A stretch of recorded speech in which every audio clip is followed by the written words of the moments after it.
జై తెలంగాణ. ఇవాళ తెలంగాణ రాష్ట్రంలో మరి కామారెడ్డి డిక్లరేషన్ను యథాతథంగా అమలు చేయాలనేటటువంటి ఒక డిమాండ్తోని గత 2 సంవత్సరాలుగా పెద్ద ఎత్తున తెలంగాణ జాగృతి యునైటెడ్ పూలే ఫ్రంట్ ఉద్యమిస్తున్నటువంటి విషయం మీకు అందరికీ తెలిసిందే. అయితే మన ఉద్యమాలతోని బీసీ బిల్లును అసెంబ్లీలో కౌన్సిల్లో పెట్టి పాస్ చేయించుకోవడం జరిగింది. ఇప్పుడు అది కేంద్ర ప్రభుత్వం దగ్గర రాష్ట్రపతి గారి దగ్గర ఉన్నది. మరి రాష్ట్రపతి గారి దగ్గర నుంచి బిల్లు వెనక్కి రావాలంటే ఇక్కడ ఉండేటటువంటి రాష్ట్ర ప్రభుత్వం కూడా అఖిలపక్షం తీసుకొని వెళ్తామని చెప్పి ఢిల్లీ పైన ఒత్తిడి తీసుకొని వస్తామని చెప్పి ఆనాడు చెప్పడం జరిగింది. కానీ బిల్లు అక్కడికి పోయి 3 నెలలు దాటిపోతున్నా కూడా ఇంతవరకు చడీ చప్పుడు చేయకుండా రాష్ట్ర ప్రభుత్వం ఉండడం బీసీలకు అన్యాయం చేయడంగానే మేము భావిస్తూ ఉన్నాం. అదేవిధంగా మరి ఈ మధ్యలోనే ముఖ్యమంత్రి గారు దాదాపు హాఫ్ సెంచరీ టైమ్స్ అంటే 50 సార్ల పైచిలకు ఢిల్లీకి పోయి వచ్చినా కూడా ఒక్కసారి కూడా ప్రధానమంత్రి గారితో బీసీ బిల్లు పైన మాట్లాడకపోవడం నిజంగా శోచనీయం.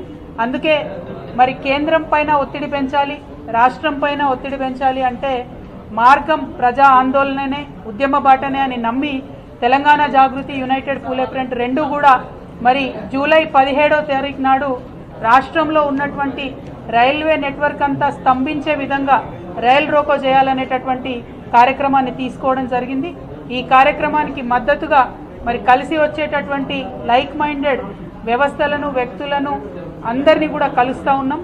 ముఖ్యంగా ప్రజా ఉద్యమాలకు పేరెన్నిక కలిగినటువంటి మరి సిపిఎం పార్టీ అన్న వెస్లీ అన్న గారిని ఇవాళ కలవడానికి, వారి మద్దతు కోరడానికి ఇక్కడికి రావడం జరిగింది.